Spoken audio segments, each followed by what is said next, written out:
네, 이분과 함께 한 주의 첫 거래일 월요일 마감 함께 정리를 해보겠습니다. IBK투자증권 분당 WM센터 함정남 차장 나와주셨습니다. 어서 오십시오. 안녕하세요. 네, 반갑습니다. 시장이 어디로 가려나 싶은 상황이에요. 오후 들어서 최근 들어 변수들이 많이 나타나고 있는데요. 일단 오늘 시장 그리고 최근에 있어서 이런 경기 우려부터 우려가 씻기다가 다시 한번 엔화 쪽 이슈가 발생하는 이 흐름 어떻게 보고 계시는지요? 주말에 다양한 공부를 했다가 오늘 꼭 소개해드리고 싶은 만한 리포트가 있어서 그거를 좀 소개해드리도록 하겠습니다. 예. 일단은 오늘 증시는 좀 폭은 좀 아쉽긴 하지만 종목의 확산에서는 좀 아쉽긴 했지만 어쨌든 단기 반등은 보여주었고 거기에 좀 쉬어가는 한 템포의 박자가 오늘 딱 맞물리는 시점이지 않나라는 생각이 듭니다. 요 정도 한번 쉴 수야 있지라는 점은 공감할 수 있겠으나 CPI 물가는 안정적인 것 같은데 소매 판매는 좋으니 경기가 좋은 거야. 나쁜 거야. 이걸 어떻게 해석해야 되는 거야? 금리를 50bp 내리는 게 좋은 거야. 25bp 내리는 게 좋은 거야. 라는 것들이 지금 미국 경기가 어디 시점에 있는 건지를 많은 분들이 헷갈려 하시는 것 같은데 저 또한 뚜렷하게 이것을 뭐라고 설명을 드려야 될까라는 고민 속에서 아주 맛깔나는 리포트가 나와서 소개를 드리도록 하겠습니다. 제목은 이그전인데요. 한번 찾아보시면 좋을 것 같습니다. 경기 침체가 아닌 소비 사이클의 바닥을 준비한다. 침체는 아니지만 저기에 저에 조금 MSG를 포함시킨다고 한다면 미국 경기는 조금 속도가 둔화되는 사이클은 들어갈 수 있다. 그래야 금리를 인하할 수 있는 명분이 생기는 것이고 그 다음부터 시간이 어느 정도 지나간 이후에 정부 투자 사이클이 나오게 될 것인데 그것이 맞물리는 중립금리는 어느 즈음인지라는 것들을 확인하는 과도기적인 시장 안에 있다라고 보는데 어쨌든 침체가 아닌 소비 사이클의 바닥을 준비한다. 물가가 낮아지는데 판매가 좋아진다. 이게 뭔 소리냐. 안 사야지 물가가 떨어지는데 사람은 계속 사는데 물가는 떨어진다라는 것을 어떻게 받아들일 것이냐라는 것을 월마트의 실적을 통해서 좀 캐치해 보자라는 것이 기본입니다. 여기에 중간에 나온 결론부터 말씀을 드리면 우리가 그렇게 걱정을 한다면 경기 침체라는 것은 모두가 우려하고 비관론이 솟구치고 모두가 걱정할 때 실제로 침체가 일어나는 경우는 거의 없고 우리가 걱정해야 될 것은 낙관을 넘어서 과신할 때 침체가 터진다라는 이야기가 제 마음속에 굉장히 와 닿았습니다. 거기에 월마트 실적을 통해서 우리가 현재 상황을 생각해 본다라고 한다면 매출은 크게 늘었어요. 월마트가 실적이. 근데 순이익은 좀 줄었거든요. 그 내용이 뭐냐면 1+1 행사했다라는 거예요. 싸게 파니까 할인 행사를 하니까 판매가 확 늘어났다. 지금 미국 경기는 막 붙여서 사는 시장은 아니지만 싸다면 살 수 있는 시장이다라는 것이 CPI를 뒤져서 소매 판매를 뒤져서 살펴보면 자동차도 그런 모습이 나타나고 있거든요.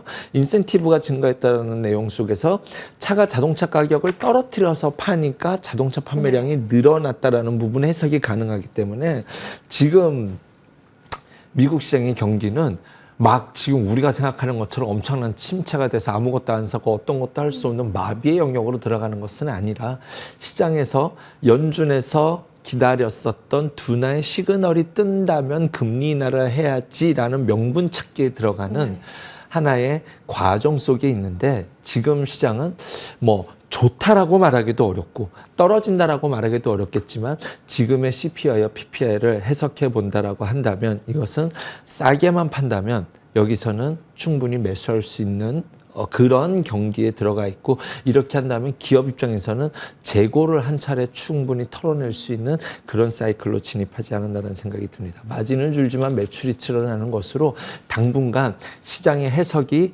양비론이 가능하겠지만 너무 비관적일 때는 오히려 매수를 하시고 내 마음이 평화롭고 따뜻해진다라고 한다면 그때는 조금 현금을 보유하는 전략을 당분간은 유지해야 되지 않을까라는 결론을 제가 조심스럽게 생각해 봅니다. 그러면 이제 구체적인 전략으로 한번 들어가 볼게요. 최근 상승 상위 종목 움직임 보면 주도 섹터가 확 움직였기 때문에 역시나 이쪽이 캐리해주고 있구나라고 판단할 만한 펀더멘탈 단단한 쪽보다는 오히려 테마성 짙은 쪽이 좀 더 강합니다. 그러다 보니까 지금 전략에 있어서는 잠시 한 발짝 뛰어 있어야 하는 건지 아니면 이럴 때 적극적으로 매수해야 하는 것인지 늘 헷갈리는 구간이에요. 심호흡을 길게 좀 가져가실 필요가 네. 있지 않을까. 그렇다고 모든 걸 장기 투자만 할 수는 없으니 일단은 내가 금리 인하의 수혜를 사이클로서 가져갈 수 있는 심지 있는 종목들은 떨어질 때마다 매수할 수 있다라는 관점으로 보시고 그의 일부로 좀 답답하니 떨어질 때 트레이딩 전략을 가져가 본다라는 것을 기본 전제로 사실 이럴 때 한 번에 큰 충격파가 있고 안 그래도 계좌 수익이 별로였는데 한 번에 충격파로 너무 다치면 그동안에 갖고 있었던 우리들의 전략과 이런 것들이 다 무용지물되고 새로운 전략, 내가 쓰지 않았던 트레이딩이라든가 단타 기법, 선물 옵션 시장, 해외 선물, 야간 선물 트레이딩 뭐 이러한 것들 지금 저도 유튜브 알고리즘으로 왜 해외 선물 트레이더 쇼츠가 계속 나오는지는 모르겠는데 그러한 것들이 자극적인 것들이 더 우리들의 마음을 요동치게 하지 않나라는 생각이 듭니다. 2000년도에 원숭이랑 전문 투자자와 트레이딩 대회를 했던 적이 있었습니다. 원숭이, 전문 투자자, 일반 투자자. 네. 원숭이가 1등을 했죠. 그러니까요. 이거 거짓말이야. 이거 이상해. 그 다음 2년 있다가 한 번 더 했어요. 네. 5살 꼬마, 그 다음에 오. 점성술사, 그리고 전문 투자자. 여기서 원숭이가 1등 했고, 여기서는 5살 아이가 1등을 정말요? 했습니다. 그러다 보니, 그때 시기가 지금이랑 좀 비슷하지 않나라는 생각이 듭니다. 좀 시장에서 계속 말하고 있는 이런 매너리즘에 빠지는 네. 것보다는 중장기 전략을 세워야 될 것이고 시장의 색깔이 좀 변할 수 있는 과도기적 관점 속에서 특히 이제 좀 하락 박스권장에서 그런 일들이 일어나게 되는데 그럴 때 이제 좀 시간이 지나고 나면 다 얘기하잖아요.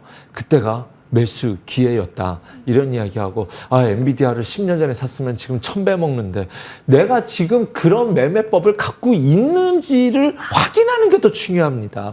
엔비디아 10년 전에 이거나 사놓고 있을 거리라는 소리를 백날 해봐야 소용이 없고 내가 지금 그런 마인드로 시장을 투자 관점을 짜고 있는지에 대한 점검과 너무 뇌화부동하는 매매에 대해서 좀 주의하시라는 말씀을 한 번 더 드리고 싶고요. 그런 관점에서 본다고 한다면 시장의 색깔은 어쨌든 금리 인하라는 데 시장의 관점이 맞춰져 있다라는 점에서 좀 떨어졌을 땐 모아간다라는 마인드 컨트롤이 더 중요한 시장이지 않을까 생각이 드네요. 알겠습니다. 그쵸.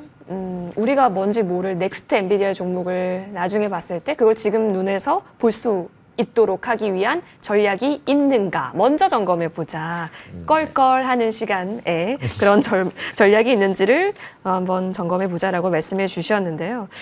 좋습니다. 그렇다면 바이오 쪽이 사실 지금 가장 할 말이 많은 섹터이기도 합니다.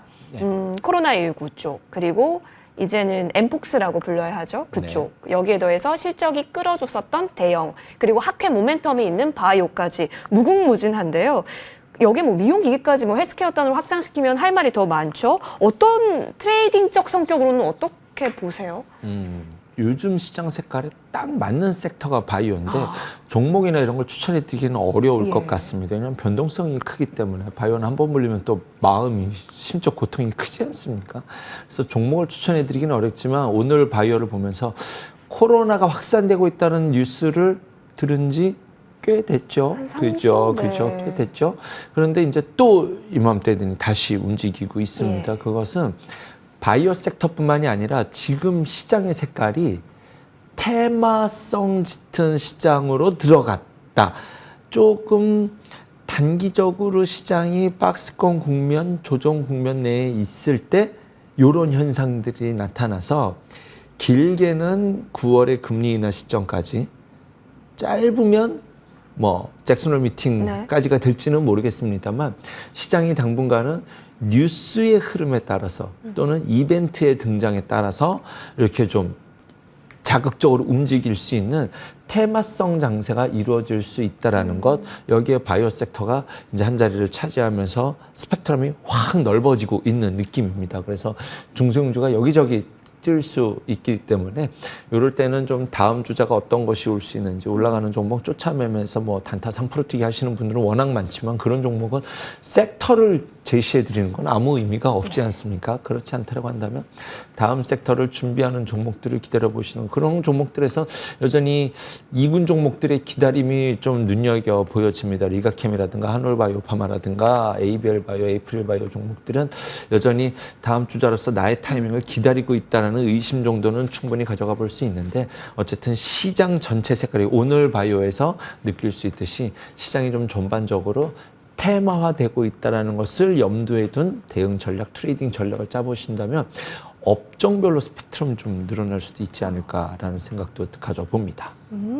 좋네요. 그러면 요즘 시장에 딱 적합한 쪽이 이쪽 제약바이오 쪽이다라고 말씀을 주셨는데 그러면 그 와중에 그래도 이쪽 섹터는 좀 더 끌고 가보기도 괜찮다 하는 영역이 있을까요?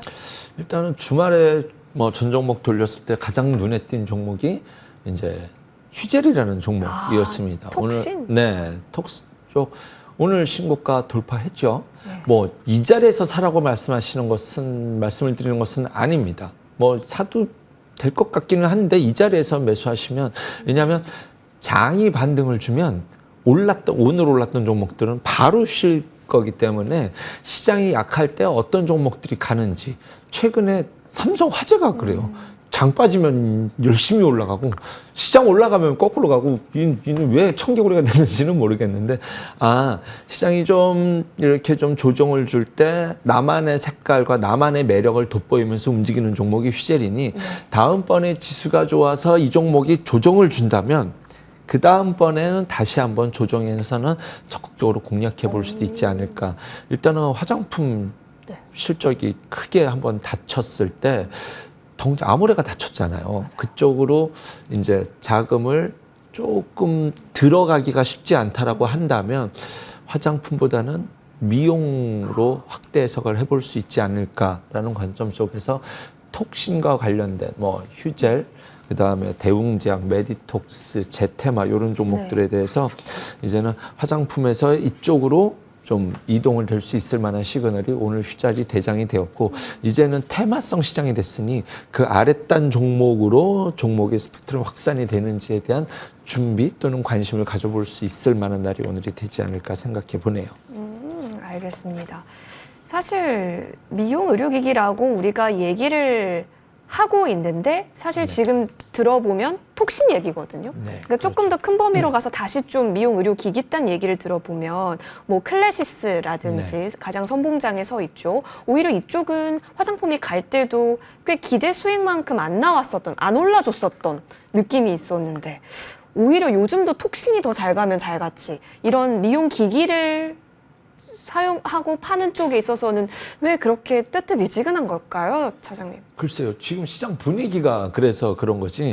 지금 이쪽 뭐 대표적으로 클래시스만 보면은 끝난 것 같지는 않은데 해결하려면은 조금 시장 분위기가 그렇다 보니 요럴 만했던 자리에서 갈 듯한데 못 갔던 섹터들이 워낙 많아서 지금 이 자리에서는 좀 확인을 한 상태에서 대응을 해보는 전략을 좀 짜보자라는 것을 미용 기기에서도 저도 계속 보고 있는데 갈만하면 미끄러지고 해서 이제는 가겠죠. 뭐 이런 식으로 말씀드릴 수 있는 시장은 아니지 않습니까? 아까 말씀드린 것처럼 지금 당분간은 테마장으로 좀 시장이 색깔을 만들어줬고 그러면 뉴스들이 여기저기 나올 때 뭐 건설 쪽 뉴스 나오면 또 거기서 막 뭐 댐 모델 뭐 하나 뭐 어디 어떻게 될 건지 얘기가 나온다고 하니 중소형 건설주라든가 건설 기계들은 언제든지 움직일 수도 있는 상황이고 이번 주에 있을 핵심 이슈는 결국은 잭슨홀 미팅이 될 것 같습니다. 지난달에 있었던 FOMC 보고서는 뭐 뻔한 얘기가 될 것 같고 잭슨홀 미팅을 통해서 파월 연준 의장이 금리 인하를 25bp냐 50bp냐에 대해서 어떠한 기준점을 잡고 있느냐와 금리 인하를 할 건데 무엇 때문에 금리 인하를 해야 될 걸로 보여져 라는 그 무엇 때문이가 무엇인지에 대해서 굉장히 시장을 확인해보고 싶을 거라서 그 발표할 때까지는 시장이 조금 무게감 있게 움직일 수 있을 것이라는 생각이 듭니다. 어떤 결과를 시장이 어떻게 호재를 해석할지는 모르겠습니다만 시장에서 지금 일단은 기다리고 있는 것은 금리 인하를 하고 나면 그 다음에 달려갈 준비를 할 것이다라는 것이 시장에 있는 전반적인 뷰거든요. 그런데 이것이 조금 앞당겨진다면 그것은 아마 잭슨홀 미팅에서 파월의 입술이 되지 않을까라는 생각이 들어서 그때 이제 그 어떠한 언급이 나오든지 간에 그것을 명분으로 좀 땡겨 올라갈 수 있느냐, 뭐 요것이 시장이 어떻게 움직이는지에 대해서 가장 핵심적으로 봐야 되지 않을까 생각이 들고요. 지금 해리스 대관식 딱 뭐죠 오늘 밤인데 그것 때문에 신재생 바로 재료 소멸로서 지금 주가가 이렇게 흐름이 나오지 않습니까? 그렇기 때문에 호재가 만영 호재가 아니라 오르면 일단은 조금 챙기고 신재생도 아마 선거가 막바지로 갈수록 두 후보의 격차는 줄어들면서 박빙의 승부가 아마 계속 이루어질 거예요. 그렇다 하더라도 신재생이 조정을 준다라고 한다면 풍력이 조정을 준다라고 한다면 그때는 매수를 할 수 있다는 관점으로 안테나를 세워놓고 바라볼 수 있지 않을까. 그러니 신재생 중에서는 태양광보다는 풍력 쪽으로 좀 더 풍력이 보시고요. 가장 앞단에 있다. CS 윈드가 대장이라고 보시면 될 것 같고요. 그런 관점으로 당분간은 뚜렷한 방향성을 갖기보다는 이런 시장의 전개로 들어가는데 그런 전제 안에서 이번 주에 있을 잭슨홀 미팅은 아주 중요한 의미가 있다고 생각해 봅니다. 그렇죠. 보통 이제 휴가철에서 한마디씩 하는 건데 가장 중요한 행사가 되어버렸습니다. 현재 구간에서는. 올해 잭슨홀 회의 8월 22일에서 24일 개최가 되고요. 과연 금리 인하의 근간, 명분은 무엇일지, 기준점은 무엇으로 세우는지에 있어서 포인트 잡고 바라보시면 되겠습니다. 오늘 하루 고생 많이 하셨고요. 이어지는 머니투데이 방송을 통해서 여러분의 이번 주 투자 전략도 세워보시죠. 저희는 여기서 물러납니다. 시청해주신 여러분 고맙습니다.